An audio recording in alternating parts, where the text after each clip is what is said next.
welcome to Speak to Inspire, PGE, and you are listening sa ating Inner Healing Sessions series. And thank you for tuning in, kapatid. At as we start the series, lalahanin natin na ito ay part ng isang weekly Inner Healing Sessions via online. 1 hour ito every Saturday morning, early in the morning, 6 a.m. So, ang mapakinggan mo rito ay yung teaching moments lamang. So, I pray na ma-inspire ka at talagang lalo mo maramdaman ang galawan ng Panginoon sa buhay mo, and with the help of mental health na idea, and of course yung ating inner healing na tinuturo din even sa Bible. I pray na you will enjoy the next few minutes ng iyong pakikinig and begin to be healed and continue to be healed by the Lord Himself. So, ito na po ang ating series, and I'm Gene Estrabon. Ako po ang Senior Pastor ng UVCC Church. Welcome to Speak to Inspire, PGE, and as we begin this podcast, I pray na lalo kang pagpalain ng Panginoon. So, hindi typical yan, okay? Pero let me ask you a question, mga kapatid, based on that picture. Nakaramdam ka na ba ng pagod dahil sa mga napakaraming basura sa buhay mo, katulad ng pagkakamali, mga problema, regrets, brokenness, and woundedness? I mean, yung nagsasabi ka ng, ano mo, nakakapagod eh. Pero hindi ka naman pagod physically, di ba? O maaaring pagod ka physically, pero may iba ka pang pagod. Pagod sa damdamin. Pero let me tell you, mga kapatid, bukod sa tinuturo natin sa halfway house na mga baggages, may tinatawag din ng mga basura sa buhay natin. And as you can see, mga kapatid, kung pipicturean kaya yung kalooban natin, makalat ba or ina-arrange na ng Panginoon? Pero there are people na talagang imbis na ma-arrange ang buhay, ay lalong nagiging basura ang kalooban niya. Pero they need the Lord. We need the Lord. Okay? So next, mga kapatid, here's the verse na gusto natin tutukan. Sabi dyan ay, malapit ang Panginoon sa mga may bagbag na puso at tinutulungan niya ang mga nawawalan ng pag-asa. Amen? In some ways tayo yan eh. Kasi kahit na tayo ay dumadaan na sa inner healing, mga kapatid, meron pa rin tayong, tao pa rin tayo, di ba? Binabagbag pa rin tayo ng mga kawalan ng pag-asa, at may kaguluhan sa puso natin na minsan hindi natin ma-explain eh.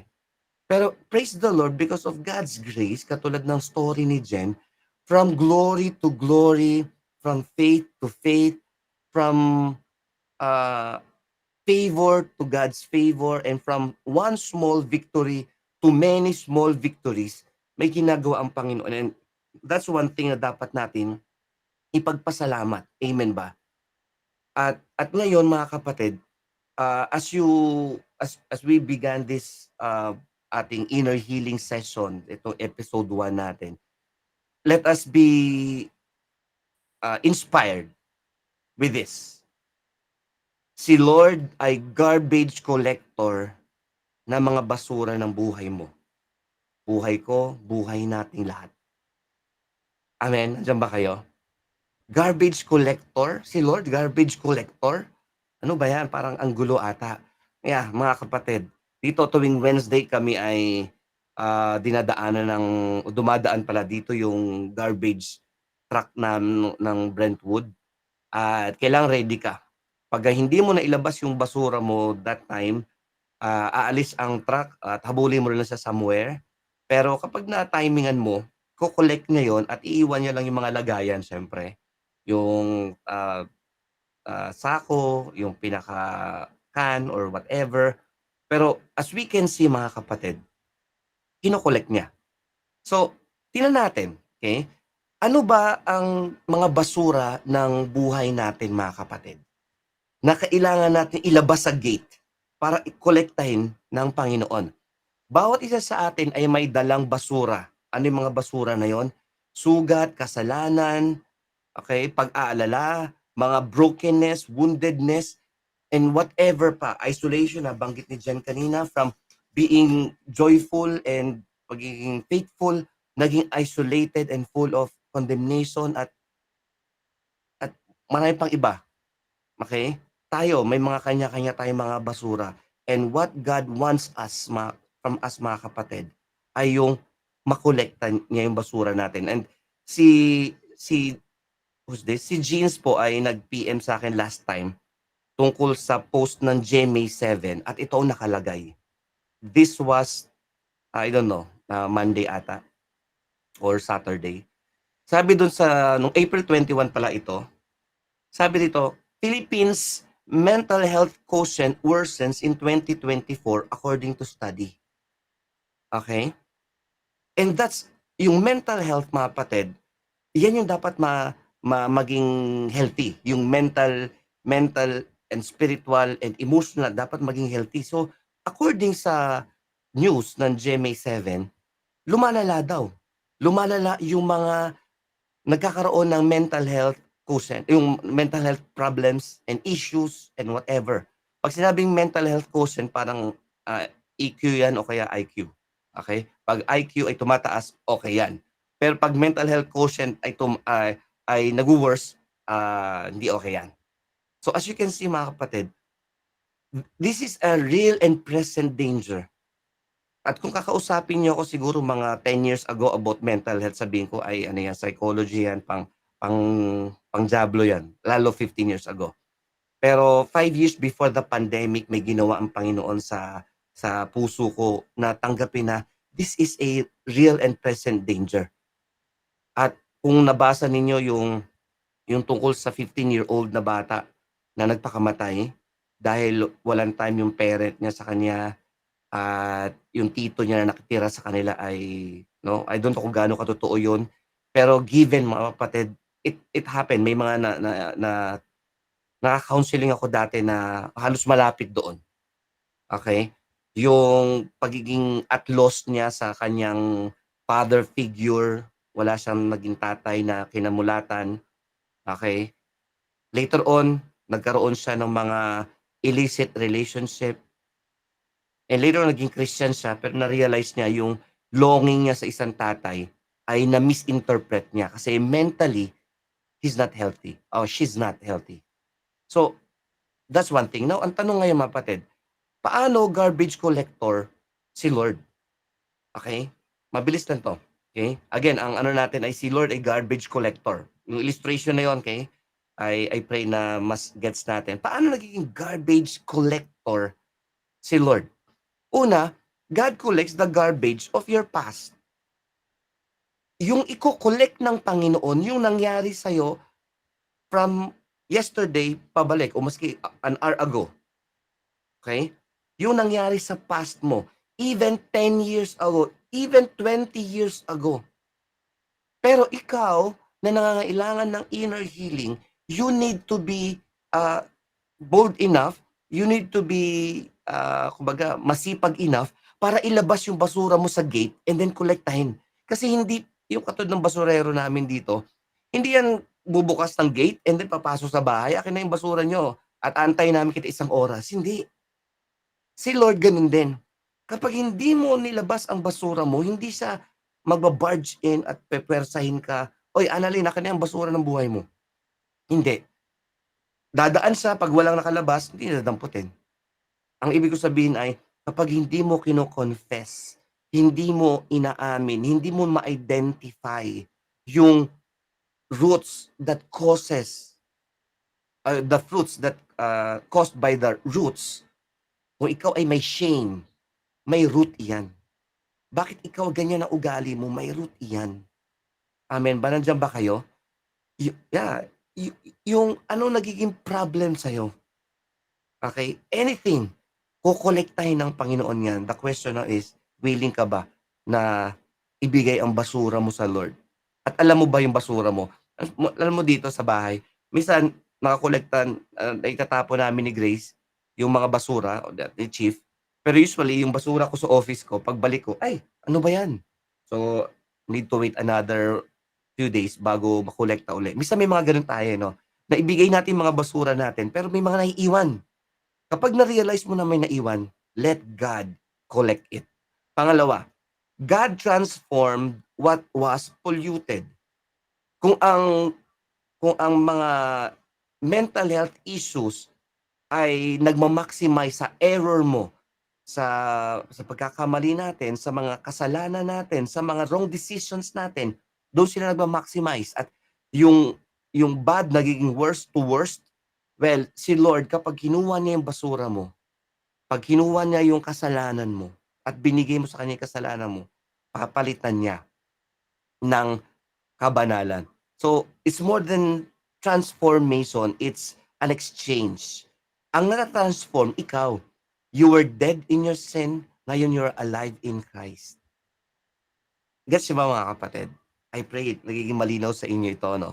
So kung polluted tayo, meron tayong mga attitude na, "Bakit ganito yung attitude ko? Dapat hindi ako ganito." Well, that's the fruit at may root iyan mga kapatid, katulad ng pag-aralan natin sa ano, sa camp. Number 3, garbage removal requires cooperation. Kaya naunahan ko ang sarili ko, 'di ba? Kung hindi tayo makikipag-cooperate sa Diyos at sasabihin mong, "Okey lang ako." Actually, ang dapat magbago pastor yung asawa ko, yung kapitbahay ko, sila dapat magbago, okey? That's not gonna work mga kapatid. That's not how things work. Sa inner healing mga kapatid, kung may part si Lord, kung may part ang community o ang family, may part din yung, mismong may katawan. Minsan sa mga problematic na mga tao, ang nagiging problem ay they point fingers, okey? Minsan tayo din gano'n, "Alam mo ba't ganito ako? Kasi siya, eh." Pero 'pag na-realize natin na hindi pala gano'n ang galawan ng Panginoon, we begin to be humble and teachable, then yan yung nakikipag-cooperate na tayo sa Diyos. So, zero in tayo sa mga puso natin ngayon. What's hindering you from cooperating sa inner healing ng Panginoon, meron ba? Or meron tayong mga kakilala, kaibigan na parang feeling nila okey sila pero alam natin dahil dumaan tayo sa sitwasyon nila, "Hindi ka okey bro, hindi ka okey sis." Pero they try to be okey. Maybe nagse-serve pa nga sa church, maybe whatever man ang kanyang sitwasyon. Pero this time mga kapatid, hayaan natin not just in UVCC kundi sa mga relatives and other mga friends natin from other churches. Let's be wounded healers. Let's be extension of God's grace and inner healing. At makipag-cooperate din tayo sa Diyos to touch other people's lives. Amen ba?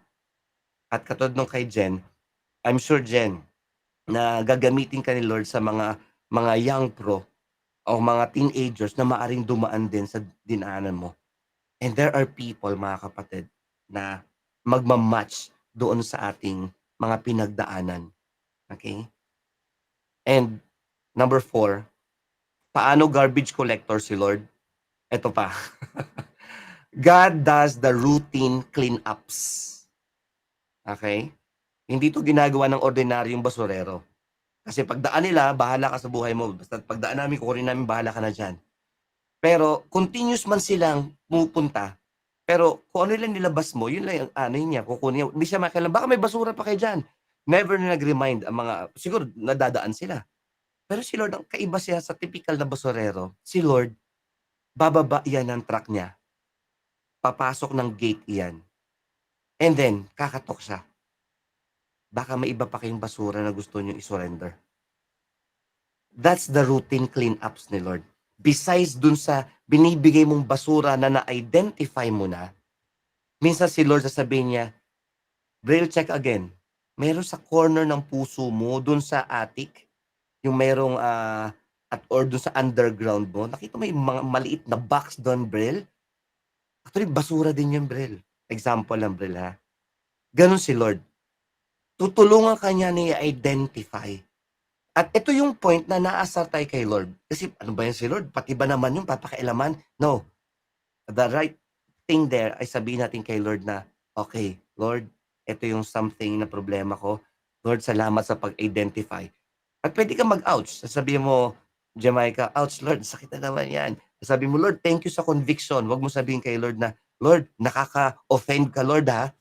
Secret space ko na yun, Lord, hanggang dito ka lang eh. Dito ka lang Lord, hanggang ito yung linya Lord." Pero as we can see mga kapatid, the more na magiging walled tayo at may shell tayo, the more na hindi magagawa ni Lord yung kanyang kalooban. That's why when God does the routine cleanups, routine checkups, be ready at huwag tayong maasar kay Lord. And sometimes, nakakaasar talaga si Lord kasi ang gagamitin niya ibang tao. Minsan sasabihan ka ng mga tao na, "Uy, huwag kang magagalit, Okay? Doon pala parang gusto mo na magalit, di ba? Uy, huwag kang maasar, Bill, Parang gusto mo na maasar, eh. Parang, huwag mo na ituloy." Ay nako, tama si Annalyn. Ay naku, ano ba 'yan? Pero sometimes God uses people na, "Uy, huwag kang maasar, pero nakikita ko sa'yo ganito. Baka mali ako pero ta maasar man kayo o hindi at at maganda man ang approach niya o hindi." And sometimes these people are the people who hates us. Gusto lang mag-point out ng mga mali natin, pero they're your friends. Kaya sabi nga nila, keep your friends close and your enemies closer. Kasi ang mga enemies usually mas brutally honest yan. Huwag mo lang pakinggan lahat. Pero sometimes tumatama din sila. Okay? At kapag napansin mo yan, through the word of God, through other people, be teachable. Maaring sabihin mo lang, huwag mo sabihin na, "Oo nga ganyan ka naman eh." Huwag mong puntirihin tao. Don't kill the messenger. Those people, magpasalamat tayo, they are God's messenger, especially kung talagang na-pinpoint nila. Let's thank them. Let's thank the Bible, 'di ba? Let's thank other people. Let's thank the preacher. Let's thank yung mga Bible study members natin, yung mga relatives natin na minsan brutally honest, pero we need it. Minsan kailangan silang patawarin sa sobrang brutal nila, pero if you go the other perspective na God uses them or God uses the Bible or God uses the situation to break you and to mold you, then thank the Lord, mga kapatid. In conclusion, huwag mahiyang isuko sa Diyos ang mga basura ng buhay mo. Okay? Don't be people pleaser na, "Ay, pagka ginawa ko 'to, baka isipin nila mali ako." Kapi-please natin sa tao, manghihina tayo. At huwag kang mahiya. Sometimes, we need to be vulnerable na maging open to comments, to negative comments. Pero sometimes yun ang way ni Lord para turuan din ang ibang tao, lalo ang sarili natin. Kaya with that, mga kapatid, with that, lalo pa nating i-enjoy ang presensya ng Panginoon sa buhay natin. Kasi we have so much to do, mga kapatid. We have so much na pwede pang gawin sa Panginoon. And this is just a start. I encourage you na maaari na maging help itong inner healing sessions natin, no? Salamat sa iyong pakikinig, and maybe you can share this to your friends or other family members, and maybe they can benefit din sa iyong napakinggan. Okay? If you are new to this podcast, please consider to follow or subscribe to Speak to Inspire. Meron po tayo nito sa Spotify, Apple Podcast, at sa Facebook din. At meron tayo especially sa YouTube. Okay. So, God bless you po, and see you again on the next podcast.